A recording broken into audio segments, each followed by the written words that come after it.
좋으신 하나님을 찬양합니다. 한 주간 동안 모두 평안하셨습니까? 우리 인생의 인도자가 되시고 보호자가 되시는 아버지 하나님을 찬양하기 원합니다. 요즘 한국 분들이 해외여행을 굉장히 많이 하시는데요, 저희도 여름 방학 시즌이 되어서 교회에 종종 여행 중에 방문하시는 성도님들이 계십니다. 한국인의 해외여행에 있어서 없어서는 안 되는 필수품이 있다면 그것은 스마트폰이라고 합니다. 스마트폰을 가지고 호텔 예약을 하고요, 스마트폰에서 여행 가고자 하는 지역의 검색을 미리 다 하고, 이제는 어느 지역에 무슨 맛집이 있는지 다 미리 알아보고 그 지도를 보면서 찾아가기 때문에 여행에 있어서 없어서는 안 되는 도구가 스마트폰이라고 하는 말을 합니다. 게다가 요즘에는 동시 통역 그 애플리케이션이 있어가지고요, 전혀 언어를 모르는 지역에 찾아가도 우리는 스마트폰에다가 우리말로 질문을 하고 딱 보여주면 벌써 통역된 내용이 바로 보이기 때문에 상대방이 우리말을 알아듣고 도와주고 그런 기능을 많이 사용한다고 합니다.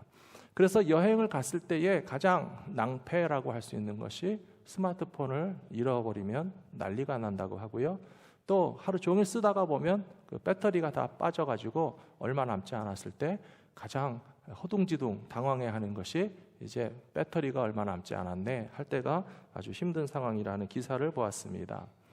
요즘 대부분의 분들이 낯선 곳에 새로 찾아갈 때는요, 자동차에 있는 GPS를 사용하시거나 또 스마트폰마다 거의 다 내비게이션 기능이 있기 때문에 그것을 다 보시면 쉽게 찾아가실 수가 있으실 거예요. 근데 20년 전에는 안 그랬습니다.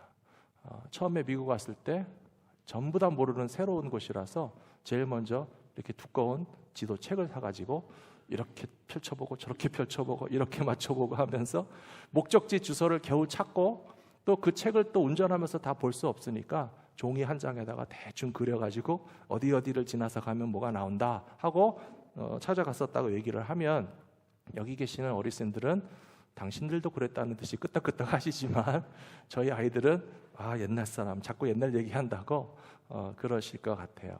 2000년 전, 3000년 전에 이스라엘 백성들이 광야에서 길을 갈 때는 지도도 없습니다. 나침반도 없었을 것입니다.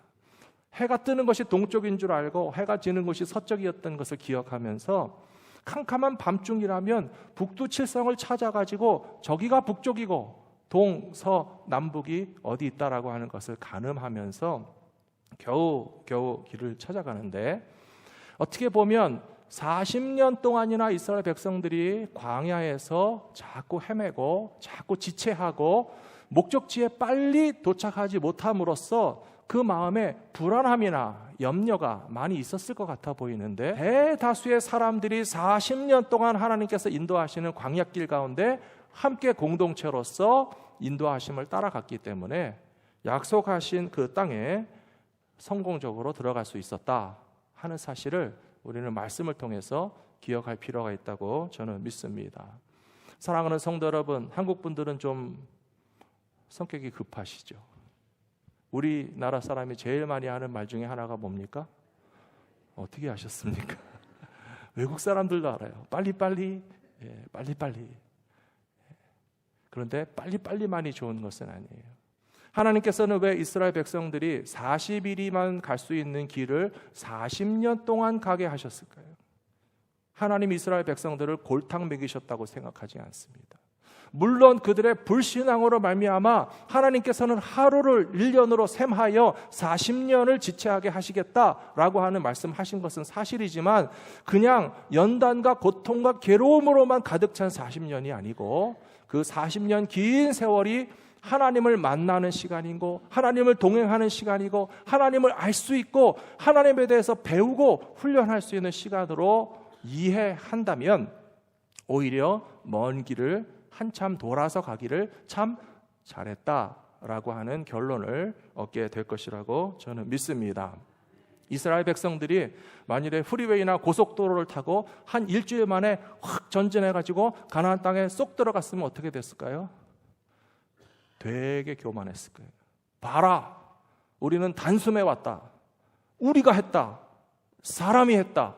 하나님 안 도와주셔도 우리가 할 수 있고, 가나안에 와보니까 참 좋은 것도 많구나. 젖과 꿀이 흐르는 땅에서 그들의 우상도 좋아 보이고 그들의 문화도 좋아 보이고 인간의 성공을 구가하고 자랑하고 교만하면서 하나님도 필요 없다라고 하는 생각을 가질 뻔했을 텐데, 성경에 보시면 40년 세월 동안 하나님은 이스라엘 백성들을 낮추셨어요. 무릎을 꿇게 하셨어요.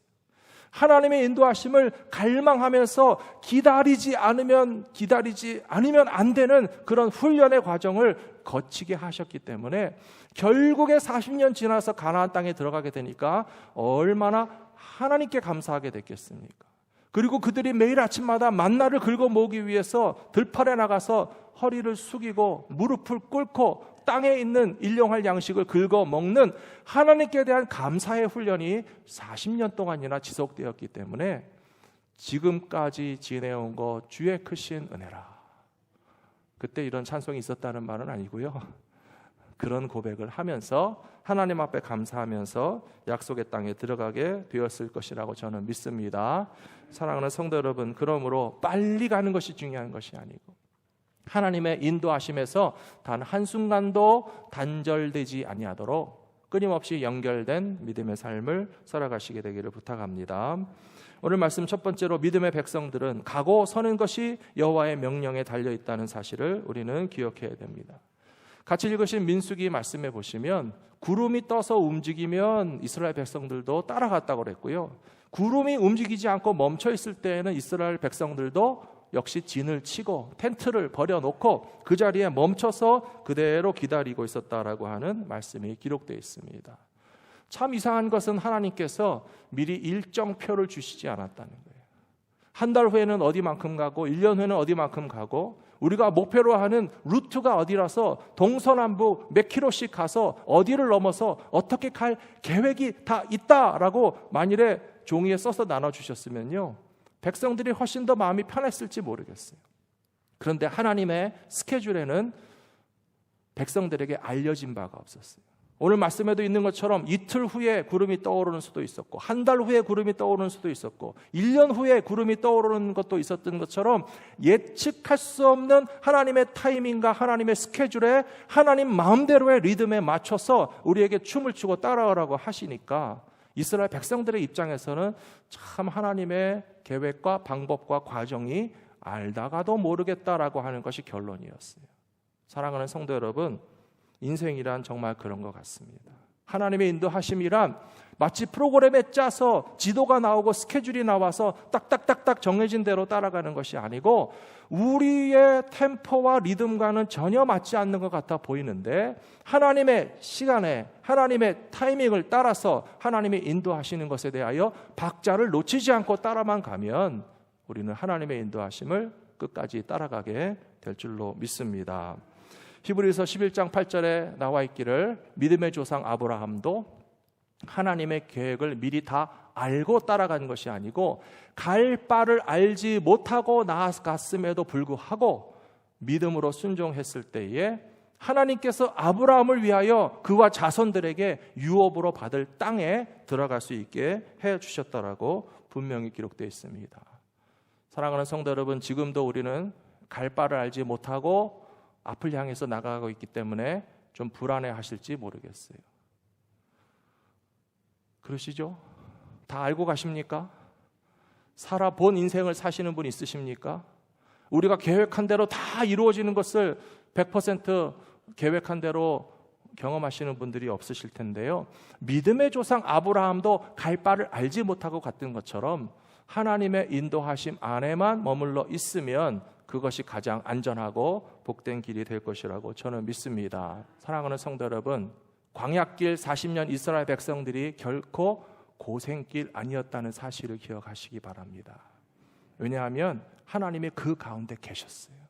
하나님이 이스라엘 백성들의 믿음 가운데 계셨고 임재하여 계셨고 성막을 중심으로 해서 동서남북의 세 지파 12지파가 다 각자의 텐트를 쳤지만 언제나 이스라엘의 진영의 한 복판에는 성막을 세워놨고요, 그 성막 위에는 하나님의 임재를 상징하는 구름이 존재했습니다. 구름이 움직이는 그 모션을 사인으로 해서 이스라엘 백성들을 가든지 서든지 머물든지 언제나 지켜주신다라고 하는 믿음이 가지고 있었기 때문에 하나님의 백성들에게는 평강이 있었던 것처럼 오늘날 우리들도 나그네와 같은 인생을 살아간다 할지라도 하나님께서 우리 인생의 중심 되심을 믿는다면 저와 여러분의 마음 가운데도 평강이 있는 것이 옳다라고 하는 사실을 확실히 믿으시기 바랍니다. 두 번째로 성막 위의 구름을 바라보듯이 우리는 하나님의 뜻에 주목할 때에 가고 서는 것을 결정할 수 있다는 사실을 깨달아야 됩니다. 민수기 9장 22절 보시면 같이 한번 읽어보실까요? 이틀이든지 한 달이든지 1년이든지 구름이 성막 위에 머물러 있는 동안에는 이스라엘 자손이 진영에 머물고 행진하지 아니하다가 떠오르면 행진하였으니. 이 말씀을 잘 보시면 정말 하나님의 타이밍은 우리의 타이밍과 참 다르시다는 것을 느끼게 됩니다. 이틀이면 이틀마다 움직이시든지, 한 달이면 한 달 후에 움직인다고 예고를 해주시든지, 아니면 올해는 12달 동안 구름이 안 움직일 테니까 아예 말뚝 박고 마음 편하게 가만히 있으라고 가르쳐 주시는 것이 전혀 없이 어느 때는 이틀이고 어느 때는 한 달이고 어느 때는 1년이었던 이유가 뭐라고 생각하십니까? 그것은 하나님의 인도하심에 대한 긴장의 끈을 놓치지 말라는 거예요. 하나님을 바라보는 기도의 삶이 느슨해지거나 게을러지면 안 된다는 거예요. 어느 때는 하나님께서 이틀 만에 사인을 주실 수 있고요, 어느 때는 하나님께서 한 달 만에 신호를 보여줄 수 있고, 또 어느 때는 1년이나 기다리게 하셨지만 결코 하나님의 신호가 끊어진 것이 아니고 소멸된 것이 아니고 이스라엘 백성에서부터 떠나신 하나님이 아니시라 함께 계시다가 그 어느 순간에는 우리에게 시그널을 보내주실 하나님이기 때문에 하나님에게 대한 안테나를 꺼놓으면 안 된다라고 하는 사실이에요. 예배 시간에도 가끔 전화가 울리지 않습니까? 오늘은 하나도 안 울리게 해주셔서 대단히 감사합니다. 전화를 끄지 못하시는 이유가 있으실 거예요. 누군가 나에게 전화를 하거나 신호를 보내면 어떨까 해서 일을 보시다가도 스마트폰 신호가 안 잡히는 데 들어가면 그렇게 불안해서 안절부절하면서 하나님께서 내게 보내주시는 신호에 관해서는 깜깜무소식이라도 나는 모른다라고 하면 어떻게 우리가 하나님의 인도하심을 받을 수가 있겠습니까? 사랑하는 성도 여러분, 하나님의 인도하심을 따라가는 길이란 다른 데 있지 않고 끊임없는 기도의 삶에 있다는 사실을 기억하시기 바랍니다. 창세기 24장에 보시면 아브라함의 종인 엘리에셀이 자기 주인 아브라함의 아들 이삭의 신부감을 구하기 위해서 먼 길을 여행한 스토리가 나와 있습니다. 이 엘리에셀은 얼마나 아브라함의 사랑을 받았던지 자식이 없을 때에는 양자와 같은 대접을 받았어요. 만일에 아브라함이 전혀 자식을 보지 못하고 죽었다면 자기의 전 재산을 엘리에셀에게 물려주고 싶을 만큼 신뢰하는 충성된 종이었습니다. 그런데 엘리에셀의 어떤 부풀은 꿈과 기대는 사실은 허물어졌어요. 왜냐하면 어떻게 됐죠? 이삭을 낳버렸으니까, 그것도 100살 때 가서 뒤늦게 아들을 낳으시니까 이제 할 수 없이 그 어린 꼬마가 또 다른 자기의 새 주인이 돼서 자기는 죽을 때까지 종노릇 할 수밖에 없는 신세가 된 것이에요. 그런데도 엘리에셀은 신실한 사람이었고 믿음의 사람이었고 충성된 사람이었어요. 아브라함이 부탁합니다. 너는 이 근처 가나안 땅에서 내 아들의 신부감을 찾지 말고 나의 고향 땅에 가서 내 고향 식구들 가운데서 하나님의 놀라운 축복의 혈통을 이어갈 만한 그런 좋은 신부감을 좀 구해다 달라고 부탁했어요. 그래서 엘리에셀이 많은 낙타 떼에다가 선물을 싣고 짐을 싣고 여행할 수 있는 모든 준비를 해가지고 먼 길, 위험한 길을 찾아가서 마침 하나님께서 그 신부감을 만나게 하셨을 때 뭐라고 고백했습니까? 하나님이 나로 순적하게 행하게 하시고 하나님께서 나로 기도의 응답을 체험하게 하신 것이 너무 감사하다 라고 고백했던 그 기쁨과 감격이 이 시대의 모든 믿음의 사람들의 기쁨과 감격이 되셔야 할 줄로 믿습니다. 기도 응답의 기쁨을 체험하고 싶으시면 뭘 해야 되겠죠? 기도하셔야 돼요. 너무 당연한 거예요. 곡식을 거두는 기쁨을 누리기 위해서는 어떻게 하셔야 된다고 말씀드렸습니까? 눈물로 씨를 뿌려야 된다고 말씀드렸어요. 심지도 않고 거두기를 바라면 안 되고요. 기도하지도 않는 사람이 어떻게 기도 응답의 기쁨과 감격을 이해할 수가 있겠습니까? 엘리에셀은 너무 감격하고 기쁘고 감사해서 말씀에 창세기 24장에 보시면 이르되 나의 주인 아브라함의 하나님 여호와를 찬송하나이다. 나의 주인에게 주의 사랑과 성실을 그치지 아니하셨사오며 여호와께서 길에서 나를 인도하사 내 주인의 동생 집에 이르게 하셨나이다 하니라. 이 감사와 찬송과 감격과 기쁨이 다 어디서 나오는지 아십니까? 기도했기 때문에 나오는 거예요. 먼 여행길을 가면서 안전하게 도착할 수 있게 해달라고 마음 졸이면서 기도했을 거예요. 우리는 요즘에 여행이 얼마나 쉽고 안전하고 빠릅니까? 비행기 타고 씩 날아가고요, 자동차 몰고 쌩 달려가지만 그 당시에는 밤에서 야영할 때 도둑들을 만날 수 있고 칼에 죽을 수 있어요. 많은 재산과 선물을 가지고 먼 길을 여행하는 그런 여행자들은 약자이기 때문에 어디서 복병을 만나고 어디서 사고를 만날지 모르는데 목적지에 도착하기까지 마음 졸이면서 기도했던 것이 응답됐고, 우리는 정말 하나님께서 예비해 놓으신 짝을 만나게 되기를 바랬는데 그 성에 들어가서 우물가에서 처음 만난 그 아가씨가 착하고 친절하고 좋은 신부감 같아 보여서 너의 아버지가 누구시냐 물으니까 마침 아브라함의 친척 동생 집안의 딸이라고 하잖아요. 이것을 기도하지 않은 사람들은 우연의 일치라고 말합니다. 재수가 좋았다고 말합니다. 어쩌다가 잘 된 것이라고 말합니다. 하지만 기도하는 믿음의 사람들은 아하, 하나님이 내 기도를 들어주셔서 여행길이 안전하게 하시고 처음 만난 사람이 기도의 응답이고 아브라함의 친척 집안의 한 딸을 찾게 된 것이 하나님이 우리의 기도를 들어주셨다라고 하는 확신과 고백으로서 선포할 수 있으려면 기도하셔야 된다는 거예요. 기도한 사람들은 그것이 기도의 응답인 줄 알지만 기도하지 않은 사람들은 그냥 어쩌다가 된 것이라고 생각합니다. 저는 이 시대에 하나님의 모든 백성들이 내 삶에 일어나는 하나님의 놀라운 기적과 기도의 응답을 체험하기 위해서 반드시 기도하셔야 된다고 믿고요, 하나님은 결코 우리의 기도를 외면치 않으시는 하나님이시라고 확실히 믿습니다. 제 말을 따라해 주시기 바랍니다. 매일 기도하는 백성은 매일 인도하시고, 평생 기도하는 백성은 평생 인도하신다. 맞습니까? 매일 하나님의 인도하심을 경험하기 원하시면 매일 기도하시면 돼요. 평생 나를 인도해 주시기를 원하신다면 평생 기도하시면 하나님의 인도하심을 평생토록 경험하시게 된다고 저는 믿습니다. 세 번째로, 하나님께서 맡기신 사명에 집중할 때 장애물과 한계를 돌파할 수 있습니다. 오늘 같이 읽으신 민수기 9장에 보시면 여호와께서 말씀하시되, 그런 표현이 많이 나오죠. 그래서 오늘 설교 제목이 여호와께서 말씀하시되거든요. 9장 23절의 말씀을 같이 읽겠습니다. 곧 그들이 여호와의 명령을 따라 진을 치며 여호와의 명령을 따라 행진하고 또 모세를 통하여 이르신 여호와의 명령을 따라 여호와의 직임을 지켰더라. 아멘. 9장 본문 말씀에 여호와의 명령을 따라라고 하는 말씀이 몇 구절에 계속 나왔지만 여기 23절에서는 3번이나 나오는 것을 볼 수 있습니다.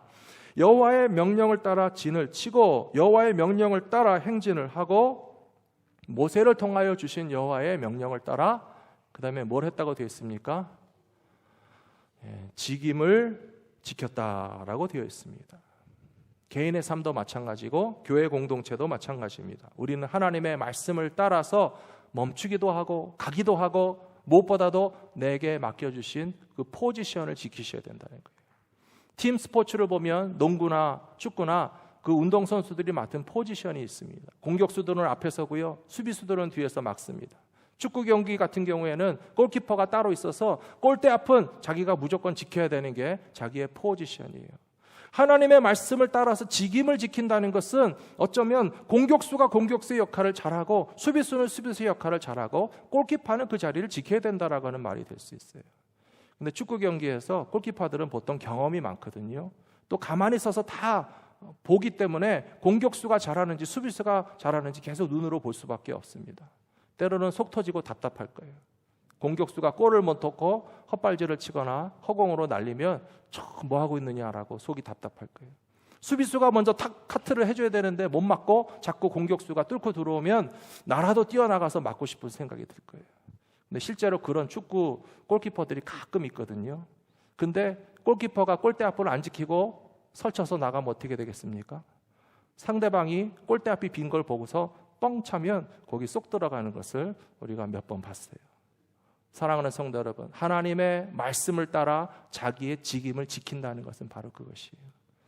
군인들이 나라를 지킬 때 나라가 편안하고요. 농부들이 농사를 지으시면서 직임을 다하시기 때문에 우리가 먹을 양식이 있는 거고요. 선생님들이 학교에서 가르치시고 공장에서 근로자들이 일하고 부모님들이 가정에서 자녀들을 돌보는 일을 하는 것이 당연한 것 같아 보이지만 그 당연한 일들을 팽개치고 골키퍼가 골대 앞을 버리고 남의 일에 간섭하고 헤매고 다니는 것처럼 제각각 다 다른 일에 우리의 마음을 빼앗겨서 헤매고 있다면 누가 제대로 그 공동체를 하나로 묶어 놓을 수가 있겠습니까? 여호수아 14장에 보시면 여호수아와 함께 처음 12정탐꾼 중에 하나였던 갈렙에 관한 이야기가 나옵니다. 하나님께서 이스라엘 백성들에게 가나안 땅을 주시기 위해서 한번 직접 가서 미리 보고 와라 12명을 보내셨잖아요. 근데 그 12명의 정탐꾼 가운데서 10명은 하나님이 보여주신 약속의 땅을 보고도 마음의 믿음으로 그것을 자기의 것으로 삼지 못했어요. 하나님이 주신다 그래도 안 된다는 부정적인 생각에만 사로잡혔어요. 그리고 그들은 자신들의 믿음 그대로 됐어요. 그런데 여호수아와 갈렙 두 사람에게 있어서는 하나님이 주신 약속의 땅을 비전으로 보게 하시고 눈으로 보게 하시고 가서 직접 경험하게 하신 후에 그 마음 가운데 그것을 믿음으로 벌써 내 것으로 받아들이는 역사가 일어났잖아요. 그래서 여호수아와 갈렙만큼은 하나님이 주신 약속의 땅에 끝까지 들어가게 됐던 것을 기억합니다. 근데 그 과정이 결코 순탄하지 않았어요. 여호수아와 갈렙에게 믿음이 있었지만 똑같이 40년 동안의 훈련과 싸움의 기간을 거쳐야만 했고요. 오늘 여호수아 14장 10절 말씀해 보시면 40년 플러스 5년이라는 것을 볼 수 있습니다. 같이 한번 읽어보실까요? 이제 보소서 여호와께서 이 말씀을 모세에게 이르신 때로부터 이스라엘이 광야에서 방황한 이 45년 동안을 여호와께서 말씀하신 대로 나를 생존하게 하셨나이다. 오늘 내가 85세로되. 여기 갈렙이 몇 년 동안 시간이 지났다고 얘기하고 있습니까? 45년이라고 말하고 있어요. 이스라엘 백성들은 40년 동안 방황했는데 갈렙은 5년 동안 더 뭐하고 있었을까요? 가나안 땅에 들어가서 아직 가나안 정복 전쟁이 끝나지 않았어요. 잔당들을 소탕하지 못했어요. 가나안 땅의 모든 그런 지역 가운데 이스라엘 백성들이 완전히 자립을 잡지 못하고 아직도 물리치고 몰아내고 해결해야 될 문제를 해결하기 위해서 5년이라고 하는 세월을 더 보냈기 때문에 갈렙은 45년 동안이나 하나님 앞에 충성하고서도 지금 하는 이야기가 무엇인가 하면요, 이 산지를 내게 주소서라고 하는 거예요. 내 나이는 비록 85세가 되었지만 아직도 전쟁에 출입할 수 있는 힘이 있고 건강이 있으니 이스라엘의 다른 지파들은 감당할 만한 지역을 다 척결하고 무찌르고 장악할 수 있도록 기회를 주고 나에게는, 우리의 지파에게는 헤브론 산지에 가장 골치 아프고 힘들고 꼭대기로 치고 올라가야 하는 그 힘든 전쟁을 내게 맡겨주셔서 어려운 일을 내가 감당할 수 있도록 기회를 주십시오 라고 나갔던 사람이 바로 갈렙이었다는 사실을 우리는 기억해야 될 줄로 믿습니다. 사랑하는 성도 여러분, 갈렙 정도 되면요, 사실 이렇게 힘든 일을 자초할 필요가 없어요. 여호수아에게 싹 찾아가서 형제님 잘 있었습니까? 우리가 45년 전에 처음 정탐꾼으로 가서 고생하던 때가 생각나지 않습니까? 좋은 게 좋은 거니까 좋은 땅을 제게 주십시오라고 말하는 만도한 사람이었어요. 근데 그렇지 않았어요. 젊은 사람 보내라고 하지 않았어요. 아무 상관없는 지파 가서 힘든 전쟁하라고 하지 않았어요. 오히려 그는 보상과 상급을 바라지 않고 이 나이에 내가 가장 어렵고 힘든 땅에 대해서 사명을 감당하겠다. 그것이 바로 여호와의 말씀을 따라 직임을 감당하는 믿음의 사람의 자세라고 저는 믿습니다. 이런 갈렙이 바로 유다 지파 사람입니다. 다윗 왕의 조상입니다. 예수 그리스도가 갈렙과 같은 믿음을 가진 유다 지파의 뿌리 가운데서 태어나게 하신 것은 다름에 있지 않고 자기의 공로를 주장하고 자기가 받아야 할 합당한 대접에 대해서만 관심 갖는 것이 아니라 어렵고 힘든 일에 대해서 공동체에서 앞장서서 섬기는 사람이 하나님께서 리더십으로 세우는 사람이다 하는 것을 보여주는 메시지로서 이해하셔야 될 줄로 믿습니다. 사랑하는 성도 여러분, 찬송가 가사예요. 예수가 함께 계시니 시험이 오나 겁없네. 기쁨의 근원 되시는 예수를 위해 삽시다 는 찬송가가 있거든요. 우리는 누구를 위해서 살아야 될 존재입니까? 예수를 위해서. 예수님은 어떤 분이십니까? 찬송가 가사에 의하면 기쁨의 근원 되신다고 그랬어요. 교회라는 공동체의 존재 의미를 생각해 보셨습니까? 교회는 누구를 위해서 왜 존재합니까? 기쁨의 근원이 되시는 예수를 위해서 존재하는 공동체가 교회입니다. 과연 우리 교회는 기쁨의 근원이 되시는 예수님을 위해서 어떻게 우리의 직임과 사명을 감당하면 좋을까? 끊임없이 고민하고 길을 찾는다면 하나님께서는 우리에게 구름을 통해서 분명한 시그널을 보여주실 것이라고 저는 믿습니다. 너무 잘 아시는 찬송가처럼 지금까지 지내온 것 뭐라고요? 주의 크신 은혜라. 한이 없는 주의 사랑 어찌 이루 말하랴. 자나 깨나 주의 손이 항상 살펴주시고 모든 일을 주 안에서 어떻게 하신다고요? 형통하게 하신다고요. 사랑하는 성도 여러분, 내일 일을 염려하십니까? 주님이 염려하라고 그랬습니까? 하지 말라고 그랬습니까? 염려하지 말라고 그러셨어요. 내일 일은 내일 보고 염려하라고 해라. 성경에 분명히 그렇게 나와 있어요. 무엇을 먹을까 무엇을 마실까 염려하지 않는 신앙의 훈련은 이스라엘 백성들이 광야에서 40년 동안 훈련했던 거예요. 하나님께서 우리 가운데 계시기 때문에 시험이 오나 겁없고 지금까지 지내온 것 주의 크신 은혜라고 하면 앞으로 가는 일 가운데 또 모든 일을 주님께서 어떻게 하신다고요? 형통하게 하시네. 그것은 개인의 믿음이고 공동체의 믿음이 되어야 된다고 저는 믿습니다. 사랑하는 성도 여러분, 우리 모두가 다 약속의 땅에 들어가게 될 것입니다. 약속의 땅에 들어가는 과정은요, 우리의 지도에 나와 있지 않아요. 우리의 프로그램 속에 없어요. 하나님께서 우리에게 디테일을 알려주시지 않았어요. 그런데 한 가지 확실한 방법을 가르쳐 주셨으니 아침과 저녁에 성막을 주목하고 구름이 떠오르는 것을 바라보면서 하나님께서 우리 가운데 계셔서 평강으로 인도해 주심을 확실히 믿는 사람들은 단 한 사람도 낙오되지 않고 약속의 땅에 반드시 들어감을 얻게 되는 주님의 백성들이 다 되시기를 축원합니다.